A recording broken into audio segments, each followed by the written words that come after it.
quedan 15 minutos para llegar a las 10 de la mañana y ya la tenemos aquí a Silvina Romano. ¿Cómo estás, Sil? Hola, ¿qué tal? Buen día. ¿Todo bien? Te vas a tener que acercar un poquito, me parece. Ahí va. ¿Todo tranquilo? ¿Todo bien? ¿Ustedes? Bueno, bien, todo tranquilo. Y no vino sola Silvina, en esta oportunidad vino acompañada del licenciado Guido Agostinelli, que es economista y que está en Tierra del Fuego. Por lo que entiendo, viene hasta bajando, diría yo, por decirlo de alguna manera, presentando su último libro, que es Experimento Libertario. ¿Cómo estás, Guido? ¿Todo bien? ¿Cómo están? Gracias por la visita. Gracias a ustedes. Bueno, estuviste ayer, que entiendo, en la Universidad Nacional de Tierra del Fuego y también en CRUND.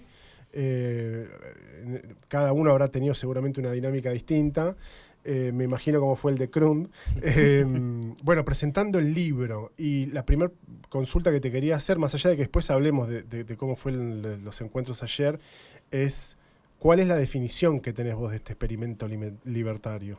Es difícil definición porque está un poco en construcción, pero sí, claramente encontramos un gobierno que, si bien tiene muchas cosas que se repiten con los gobiernos de derecha que hemos tenido en Argentina, tiene alguna característica en común particular, como por ejemplo son pequeños rasgos libertarios en el sentido de esta liberalización sin consecuencias, que creo que nunca ha experimentado la Argentina así tan abiertamente. Si uno recuerda la convertibilidad, hubo cierta protección a ciertas economías regionales, hubo cierta protección, por ejemplo, al sector automotriz. Si uno recuerda la dictadura, es cierto que el gasto se reduce el primer año, pero después ya a partir del segundo y tercer año empieza un aumento del gasto público. O sea que digamos, vamos a decirlo así, este empecinamiento del gobierno con el superávit fiscal, sumado a esta desprotección de toda la economía, la verdad que es bastante algo inédito. Yo diría que en términos económicos es más extremo que los otros dos experiencias que tuvimos. Okay. Por lo menos por ahora, ¿no? Sí. Va poco, pero... Es interesante lo que decís porque suele haber permanentemente una comparación con respecto a la década del 90, con respecto a la tablita en su momento, ¿no? Tenenbaum, por ejemplo, siempre suele citar esa publicidad de la silla, la famosa publicidad de la silla de la época de la dictadura. ¿Vos entendés que esto va un paso más allá? Sí. O un par de pasos, unos cuantos pasos. Yo creo que sí, porque, a ver, obviamente, sacando toda la cuestión social y lo triste y trágico que fue la dictadura militar en términos sociales, lo que quiero decir es, en términos económicos, la dictadura, es cierto que aparte es algo que toma Milei para diferenciarse de la dictadura, es cierto que a partir del segundo año empieza el gasto público a crecer, por ejemplo, de la mano de la obra pública con la dictadura militar. En cambio, acá lo que tenés es, ya entramos en el segundo año y la obra pública sigue sin activar, y aparentemente con el gobierno diciendo que eso no lo va a hacer, o sea que no va a haber inversión en obra pública, lo cual a nosotros que venimos recorriendo todas las provincias se nota claramente la necesidad que tenemos todas las provincias de tener mejor infraestructura, ¿no? Sí. Así que me parece que en ese punto sí hay una diferencia marcada. Y eso que los mismos economistas que acompañan a Milei, eso lo exploramos un poco en el libro Experimento Libertario, proceden de las mismas instituciones que de la dictadura militar. O sea, tenemos las mismas instituciones, Fiel, entre tantas otras, bueno, las mismas de siempre, las de los liberales de siempre, UCEMA, bueno. Las que nos trajeron hasta acá. Exacto, son los mismos, digamos, los economistas proceden de las mismas instituciones. Y sin embargo ahora están yendo más a fondo. Bueno, por eso Caputo un poco a veces dice, cuando le preguntan, que ahora sí se siente mucho más libre de poder hacer todo lo que quiere hacer, claro, porque en realidad antes Macri era el que no le ponía algún freno o tenía algún tipo de, vamos a decirlo así, de reparos sobre algunas cuestiones, ¿no? Lo que pasa es que Mauricio es amigo de la obra pública. Claro. A su manera, pero bueno. Sí, no solamente es amigo de la obra pública, sino que también entiende cuáles son los grupos de poder y trata de defenderlos, ¿no? En algún punto. En cambio, lo que sucede, por ejemplo, acá, yo siempre pongo un ejemplo, a mí me parece muy gráfico, fue una noticia que debe tener un mes, que es la apertura de importación de alimentos en Argentina, indiscriminada. Ahora ya no hay más registro de alimentos cuando viene de ciertos países como Europa, Estados Unidos. Vos directamente elegís un alimento de Europa, Estados Unidos envasado y lo traes acá sin registro. O sea, agarrás, lo traes. Nunca ocurrió eso. Siempre lo que tenías en un registro tardaba 6 meses, un año, el INAL te lo controlaba, te pedía estudios y demás. Bueno, eso ya no está más. Claro. ¿Y esto qué hace? Va a atentar contra las grandes empresas de alimentos, claro, en Argentina. Por ende, yo creo que... Así que Mauricio esos sectores los defendía. Claro, o sea, no iba tan a les fondo. Permitía que hicieran su negocio, por decirlo de alguna manera. Claro. Este no. Claro, vos pensás que los supermercados, al poder importar en forma directa, es una vía de negociación con las grandes multinacionales e incluso con las empresas grandes nacionales de alimentos, que no les permite, digamos, que puedan ajustar los precios indefinidamente como lo venían haciendo. Claro. Por ende, se va a dar una... Y pensemos que tenemos Mercosur, por ende tenemos que no pagan aranceles, por ejemplo, los alimentos brasileños. Entonces vamos a ver, acuérdense, en la góndola cada vez más, lamentablemente, más productos brasileños, contrariamente a lo que uno podría pensar en la geopolítica de Milei, ¿no? Claro, Siempre y cuando se mantenga el Mercosur y no nos salgamos de ahí, ¿no? Claro. Ahí Sí, sí, eso. te puedo agregar una pregunta. En términos conceptuales, porque la bandera del liberalismo, de la escuela austríaca, este tipo de medidas o el plan económico como se está implementando, ¿cuán lejos o cerca está de esa escuela económica realmente o de esos principios? Digo, si es efectivamente así la recomendación o la política que se recomienda, o es un experimento realmente muy propio nuestro. Por ahora está lejos, por ahora Sí. para mí está lejos, básicamente por el frente que vamos a decir así, es más exitoso, entre comillas, del gobierno, por ahora, que es el tema del tipo de cambio, el control del tipo de cambio, que eso a su vez te controla en forma parcial la inflación. Esto nosotros tenemos un gráfico en el libro que trata de mostrarnos cómo correlacionan estas variables, lo que nos dice la emisión monetaria, la variación del tipo de cambio, los salarios, ponemos varias variables y lo que encontramos es, bueno, ¿con cuál correlaciona más el aumento de precios? Bueno, con el tipo de cambio oficial. Por ende, y de hecho no por nada, el único caso, de nuevo, entre comillas, exitoso en términos de inflación fue la convertibilidad porque tenías un peso, un dólar. De hecho, tenías exceso de gasto público, o sea que ahí te habla de la emisión que dicen los libertarios no se cumple en la década del 90, no se cumple tampoco con Macri. O sea que el tipo de cambio es un determinante importante. Y esa variable, que es la más importante, la tienen controlada. Bueno, la tasa de interés también la tienen controlada. Entonces, me parece que en las cosas que son en serio, no tienen nada de libertario. Y después quizás en otras cuestiones como la baja del gasto, en cuestiones como quitar derechos en pos de la supuesta libertad, ahí sí son libertarios. Claro. ¿No? Pero... Guido, en términos estrictamente económicos, y también te lo pregunto a vos, Silvina, a ver cómo lo ven ambos economistas, porque en términos políticos uno puede tener las opiniones, qué sé yo, pero en términos económicos, ¿lo ven más práctico de lo que parecía al principio? Digo, iba a cerrar el Banco Central y ahora va a endeudar al Tesoro para recomponer la situación del Banco Central. Iba a ir hacia la dolarización y ahora el peso está más fuerte que nunca. Hay ahí una dinámica de lo que en algún momento él creyó que iba a hacer y en la práctica termina siendo otra cosa porque la realidad se lo demanda, porque los acuerdos, por lo que fuera. ¿Querés vos? Yo creo que es una bomba de tiempo y que no está planificado, como que se va en el día a día viendo, esto se acomodó así, mejor vamos para allá, porque los anuncios originales eran otra cosa y después se va acomodando. Y obviamente que con el déficit o el ajuste del déficit te da otro margen que otros gobiernos no han tenido, porque es algo que te aprieta el zapato, la sábana corta. Pero no creo que sea planificado, ni pensado, ni viendo, sino que es cada día y ahora con la situación del crédito con el FMI y cómo se va a aplicar eso y cómo va a ser la evolución del tipo de cambio y qué va a pasar con eso, me parece que va a ser determinante en los próximos meses. ¿Guido? Pero... Sí, coincido que no hay planificación, pero también obviamente tenemos un presidente bastante complejo en términos de lo que es cómo funciona su cabeza. Claro. Y en esa cabeza muy compleja, a mi modo de ver, él piensa que está, un poco lo contábamos en la presentación, él piensa que está en un momento de transición hacia un gobierno efectivamente libertario, ¿no? Entonces él, uno no sabe si es como excusa o como que realmente lo va a hacer, piensa que, bueno, el Banco Central, sí, lo voy a cerrar, primero tengo que sanearlo, ¿no? Entonces piensan que están saneando el Banco Central y que esto es una transición hacia ese saneamiento. Después, una vez saneado el Banco Central, bueno, voy a poder dolarizar.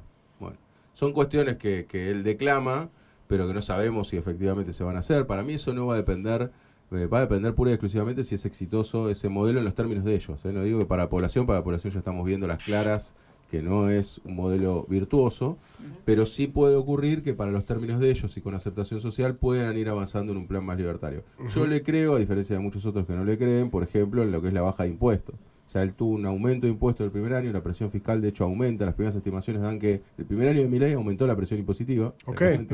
Digo, más allá del impuesto, porque Milei ponía la excusa de, no, yo dije que me iba a cortar de brazos si subía un impuesto, pero en realidad estaba hablando del global de los impuestos. ¿Vieron que decía eso, no? Entonces, no me hables de equilibrios parciales cuando yo te hablo de un equilibrio general. Bueno, ahora parece que el general, según IARAF, ahora hay que ver los datos finales, habría dado un aumento de la presión impositiva, o sea, el conjunto de todos los impuestos. Más allá de eso, yo pienso que efectivamente él va a tratar este año de bajar la presión impositiva y de bajar los impuestos en la medida que pueda. Bueno, de hecho lo hizo con artículos seleccionados, el artículo viene los autos de lujo, por ejemplo. Yo creo que va en ese sentido, pero bueno, vamos a ver finalmente qué termina haciendo, porque claro, Milei contempla toda la economía como si fuese una hoja de Excel y obviamente eso no es así, hay resistencia. De hecho, lo que vivimos ayer es una clara demostración de que todo tiene un límite, ¿no? Claro. Más allá de los límites sociales, que me parece que si uno lo compara con otros países de la región, nosotros tenemos más chispa, por decirlo de alguna manera, nos prendemos fuego más rápido. ¿El proyecto económico es factible? Digo, tener un país que importa, que no produce, que por supuesto va a expulsar un montón de gente afuera del sector de la economía formal mínimamente, y aumentará seguramente la pobreza, uno supone, pero ¿hay algún país que tenga la macro ordenada y sea un país para el 20% y que funcione? En el libro nosotros tomamos como ejemplo el modelo paraguayo, en el cual... ¿Por qué lo tomo como ejemplo? Porque el presidente de Paraguay, ni bien asumió Milei, dijo el modelo que está implementando Milei es nuestro modelo. Bien, ya está. Y yo fui a presentar el libro a Paraguay y lo que me impresionó, primero se llenó de libertarios, lo cual bien, a mí me pone contento eso, de poder debatir ideas, sino que lo que me llamó la atención es que el reclamo en Paraguay, para que entendamos, la presión tributaria es la mitad que en Argentina. O sea, se cobran la mitad de impuestos que en Argentina. Sí. Tenemos unos servicios públicos que no funcionan, dicho por los mismos economistas, entrevistados economistas paraguayos. Lo que ellos me decían es, nosotros tenemos un sistema de salud tan malo que nos cruzamos a Brasil o a Argentina. O sea, dicho por ellos, no es que me estoy quejando como argentino de que crucen los paraguayos. Entonces, en definitiva, funciona muy mal el Estado, y encima algo que me impresionó, yo fui al hotel, iba a pagar la factura y me dice, bueno, ¿necesitas la factura? ¿No? O sea, encima que tienen un impuesto, un IVA mucho más bajo, evaden, o sea, que siguen bajo la lógica de elevación. Claro. ¿No? Pero más allá de esto, lo que quiero decir es ¿qué encuentra uno en el público paraguayo que a mí me asombra y por qué terminan eligiendo siempre a presidentes de derecha en Paraguay? Bueno, siguen echándole la culpa de todo al Estado, increíblemente. O sea, siguen diciendo que el problema es el Estado. Y vos decís, ¿cuánto más lo querés reducir? Ahora, ¿esto es un modelo que cierra? No. El salario mínimo, por ejemplo, que está menospreciado por este gobierno, sirve como techo y no como piso. O sea, más del 70% de la población no llega al salario mínimo. Y después tenés un 70% de informalidad en general de toda la economía. O sea que los asalariados no tienen ningún tipo de beneficios, digamos, sociales en general, ni la seguridad de tener un empleo en blanco. Así que me parece que sí, que puede haber, digamos, hay rasgos parecidos a Paraguay, hay rasgos parecidos a Perú, vamos a decirlo así, más en lo que es la economía latinoamericana en general, generalizando. Nos podemos empezar a parecer más a eso, que Argentina tenía ese distintivo, ¿no? Una clase media más fuerte, una clase media más pujante, más cantidad de pymes, por ejemplo, un nivel de, si bien teníamos un nivel alto para nosotros de informalidad, un nivel de informalidad más bajo que el resto de Latinoamérica, ¿no? Bueno, de hecho nosotros también estuvimos en Colombia, Ecuador, todos países con un nivel de informalidad altísimo. Entonces me parece que por ese lado nos podemos empezar a parecer más, si esto perdura, a esos países, ¿no? Ahora, eso que vos planteabas respecto de la década del 90 o de la dictadura militar, es decir, que como que Milei está, en términos de la política liberal libertaria, mucho más sobregirado que sus antecesores. ¿No sucede lo mismo con las comparaciones, por ejemplo, con Paraguay y con Perú? ¿O son realmente, es posible espejar las experiencias? A mí va a depender. Digo porque te lo pongo así. Los chilenos tuvieron dictadura militar, los uruguayos los brasileños tuvieron dictadura militar, y sin embargo los nuestros se fueron de mambo, ¿sí? Es como que nosotros, cuando Menem tendría que haber devaluado en los 90, como hizo Brasil con el Real, dijimos, no, nosotros vamos a ir para adelante. Hay una cosa también ahí como de pisar el acelerador que es propio nuestro. ¿No ves que eso también pueda pasar en términos de la experiencia argentina? Sí, yo pienso que si no hay barreras sociales, esto va a seguir para adelante. O sea, por eso digo, la presión impositiva a la mitad no es que es algo que los datos de Paraguay nos arroja, sino que también es lo que dice Milei. Fíjate en el acuerdo de mayo que firmó con los gobernadores, lo que decía era que quería llevar a la mitad la presión impositiva. O sea que es algo que ellos están proponiendo. Sí. Y me parece que en función de eso va a tratar de operar. Y me parece que sí, nos podemos acercar efectivamente a un modelo más parecido al paraguayo. No a ser Paraguay, porque tenemos características distintas. Pero, por ejemplo, ellos abren, tienen zonas de libre comercio, hacen todo lo que hay que hacer según el manual liberal. Y ahora, ¿qué es lo que ocurre? Solamente el 1% del PBI es inversión extranjera directa. O sea que ni siquiera logran ese flujo de inversiones tremenda que nos vienen prometiendo. Bueno, el RIGI tenemos solamente 11 proyectos aprobados, de los cuales ninguno, aparentemente, por eso estamos recurriendo al fondo, ninguno va a llegar muy prontamente a depositar los dólares, digamos, invertir en dólares acá en el corto plazo. Entonces, en definitiva, me parece que este modelo, si sigue para adelante, lógicamente ni siquiera va a poder cumplir sus propias metas, que por ejemplo son traer mayor inversión extranjera. Yo creo que ahí agrego, y con algo que dijiste vos, somos mucho más explosivos. Va a depender de cuán rápido pase esto y cuán rápido reaccione la clase media, que en principio de los logros, y ahora te quería preguntar algo de la inflación, pero de los logros del gobierno en primer año es controlar la inflación y liberalizar la compra en el exterior. La clase media, como lo digo, como crítica, ¿no? Muy contenta con eso, o la posibilidad de ahorrar algo más en dólares, menos restricción. Bueno, cuando si avanza y empieza a sentirse como la gente se cae del sistema, como vas quedándote fuera y demás, cuán concreto pueda avanzar el plan va a tener que ver un poco con la reacción que uno decía, bueno, con el Libra, con la corrupción, el caso de Libra, va a haber, pasó lo de ayer con los jubilados. Bueno, como que para mí va a depender un poco cómo se amortigüen esas cuestiones. Bueno, vos es que me haces acordar, ahora si querés le haces la consulta a Guido, pero me hiciste acordar a una intervención que tuvo el periodista Iván Jabrowski en Duro de Omar, creo que en C5N, que hablando de las elecciones de ahora, ¿no? La cuestión bien pragmática de qué puede llegar a pasar en octubre. Entonces él decía, bajó la inflación al 2 y pico %. Ahora charlemos de la inflación porque hay que ver si el 2 no es una barrera, ¿no? Eso hay sectores de la población a los que eso de alguna manera los ha ayudado. Y por otro lado tenés también un sector de la clase media alta, que tiene la posibilidad de importar cosas, irse a gastar guita al exterior, qué sé yo. Entonces, ese combo, entiende él, en términos electorales, hace que el tipo tenga un grado de simpatía tal que lo que se espera es que en octubre tal vez le vaya muy bien, ¿no? Incluso en la provincia de Buenos Aires, etcétera. Así que ahí hay también esas combinaciones que son tal vez, es la foto de hoy, ¿no? Hay que ver después la repercusión más adelante. Y ahí aprovecho, que te lo pregunté anoche, y si podés contarnos hoy, la inflación está bajando con los niveles que realmente dice que se está bajando, la discusión metodológica que se está dando, si está bien medida o no, si podés compartir un poco. Sí, claro. A ver, como concepto general para entender la inflación, nosotros nunca podemos medir la inflación, digamos. Esto voy desde la teoría a la práctica, ¿no? Sí. La teoría sería que tenemos que medir todos los bienes de la economía para saber exactamente cuál es la inflación, ¿no? Como no sabemos eso, se selecciona una canasta. La canasta que se está usando actualmente es la del 2004. Esa canasta hace que pese poco los servicios en esta medición. Los servicios y los alquileres alrededor del 4%, el transporte también, después tenemos los servicios que consumimos también con una ponderación, todos por debajo del 10%, cuando son gastos que en realidad implican por lo general una familia promedio muchísimo más. Esto no ha sido cambiado por ninguno de los gobiernos. Generalmente en las estadísticas uno siempre dice que tiene que haber un cambio de canasta cada 10 años. Okay. Es más, quizás con los cambios de los patrones de consumo tan acelerados que tengamos, hay algunos que recomiendan que sea cada 5, o sea que imaginémonos. Con lo cual, ojo, en Argentina, por los antecedentes que tenemos, también cambiar la canasta todo el tiempo puede generar algún tipo de sospecha. Entonces también es lógico, me parece, que el gobierno de Milei no lo haya cambiado el primer año.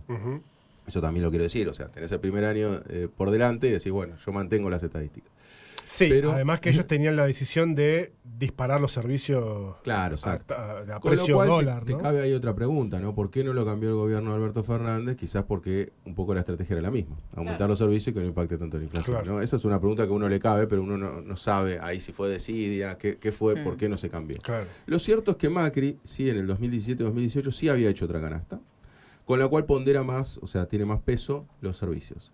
Si uno toma esa canasta, uno está aproximadamente 15 puntos arriba de la medición de inflación anual. Por ende, no es que es una súper diferencia, pero es una diferencia suficiente como para que te dé que los salarios, en vez de recuperar, como está diciendo el gobierno, pierdan frente a la inflación. Y que tiene más lógica lo que uno ve en la calle y percibe, y que correlaciona mejor con la caída, por ejemplo, del 10% del consumo de enero a enero.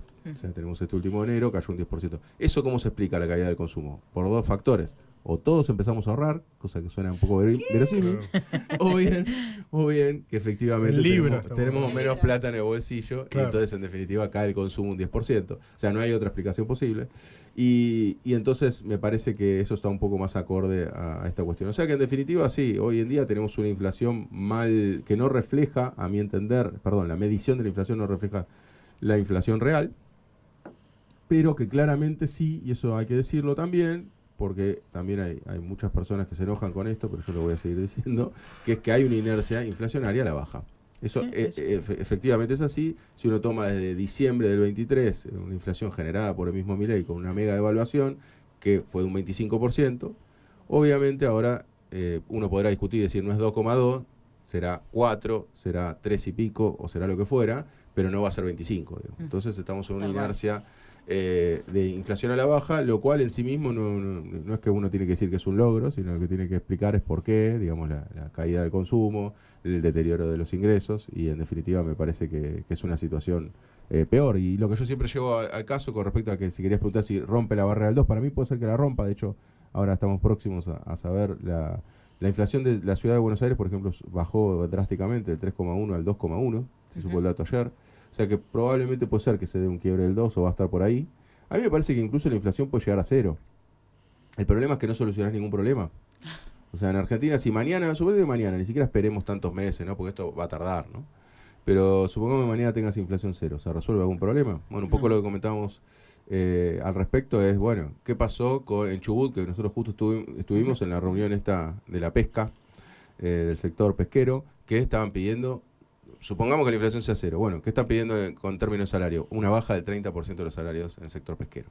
O sea que en definitiva, si llegase a inflación 0, lo que van a hacer los empresarios es pujar sigue cayendo el salario real. Exacto. O sea, de alguna u otra manera eso va a ocurrir. Nadie va a pensar que va a haber un 0% de inflación, va a ser paritarias al 20, al 10, al 15, no va a existir. Al revés, va a tener una excusa para ajustarte más la paritaria o cerrarla. Exacto, alguno me podrá decir, bueno, pero legalmente no se puede. No, bueno, por eso dije lo de la pesca, porque también tienen muchos recursos temporarios, ¿no? Entonces, lo cual les permite tener mayor flexibilidad con pagar menos a nivel hora, ¿no?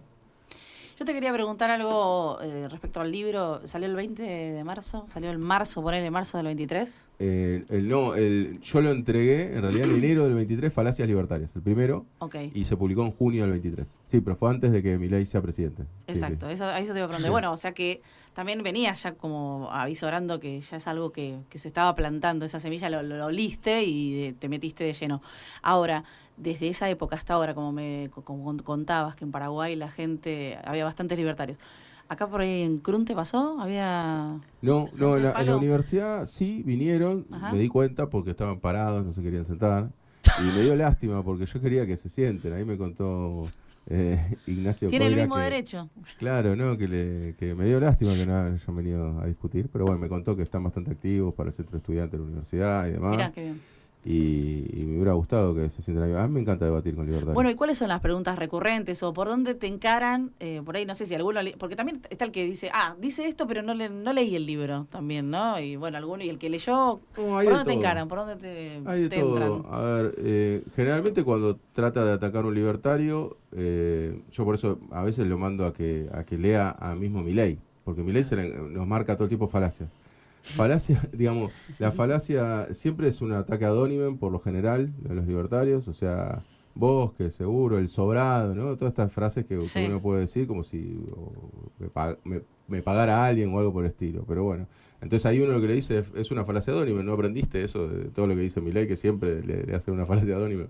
Pero después en términos de discurso, la verdad es que yo lo tengo muy estudiado el tema, entonces por eso no hay tanto debate, por ejemplo, en televisión y demás con un libertario. Yo lo estoy llamando bastante a que eso ocurra y no pasa. Tengo solamente un caso en mi canal de YouTube, que es Economía sin Falacias. Tengo un debate con un candidato a legislador porteño de La Libertad Avanza, en la cual, a ver, ¿qué te puedo decir como resumen? Debatimos todos los temas, pero ¿cuál es el problema? Cuando uno le muestra la visión más libertaria, entonces ahí te dice, bueno, no, en realidad yo quiero que el Estado funcione bien.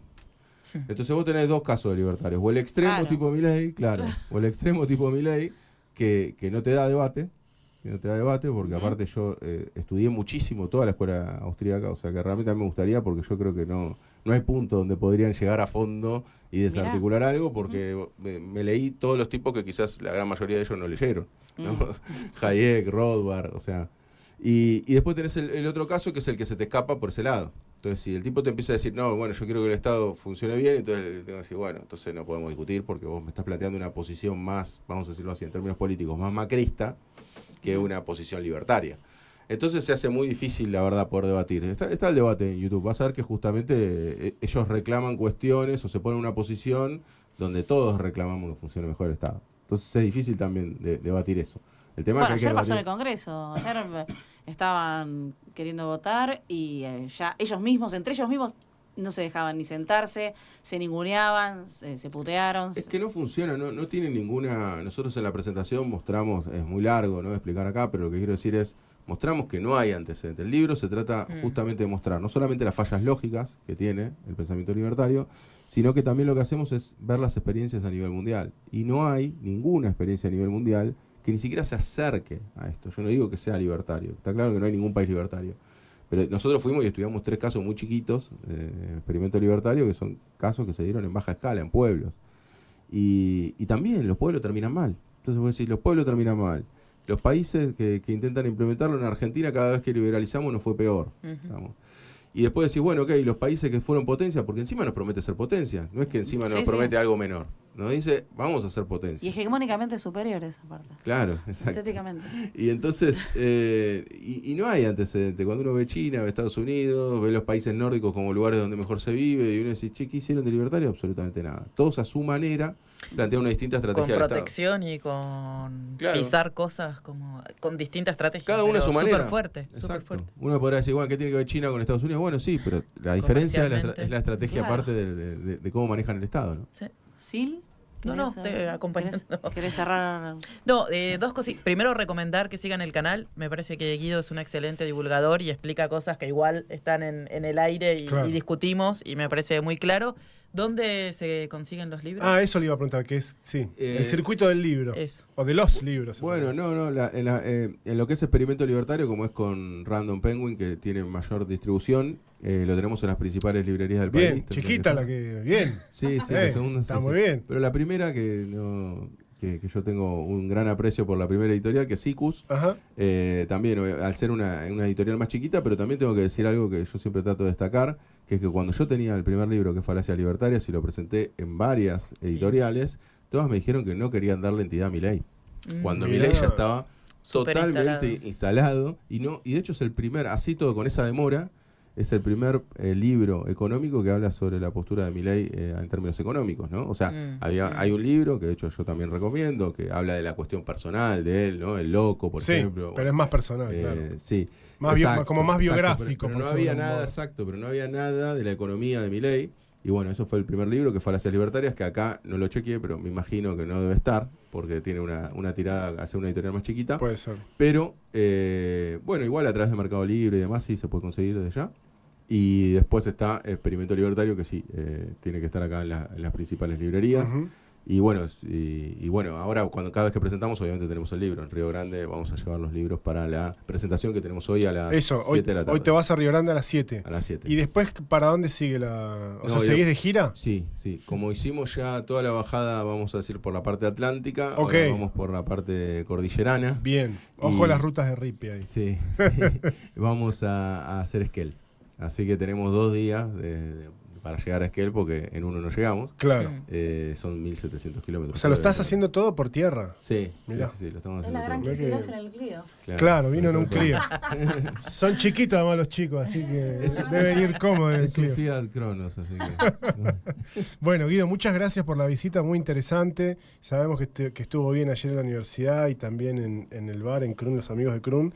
Y muy probablemente también suceda lo mismo en Río Grande, que además vos lo debés saber, y Silvina ni hablar, que es una ciudad que tiene otras características en términos de su sistema económico, por decirlo de alguna manera, mucho más dependiente de la fábrica y todo ese Sí, tipo vamos a de hablar cosas. de eso, lo vamos a subir también al canal de YouTube, porque lo que también estoy haciendo en cada una de las provincias es hablar con un economista local y tratar de interiorizarnos sobre las problemáticas de cada provincia, que la verdad es que a mí me sorprende. Yo también en parte estoy aprendiendo, ¿eh? No es que también la realidad de cada provincia es muy difícil que alguien la sepa. Esa es la verdad. A mí Chubut me sorprendió en varios aspectos, o en Santa Cruz.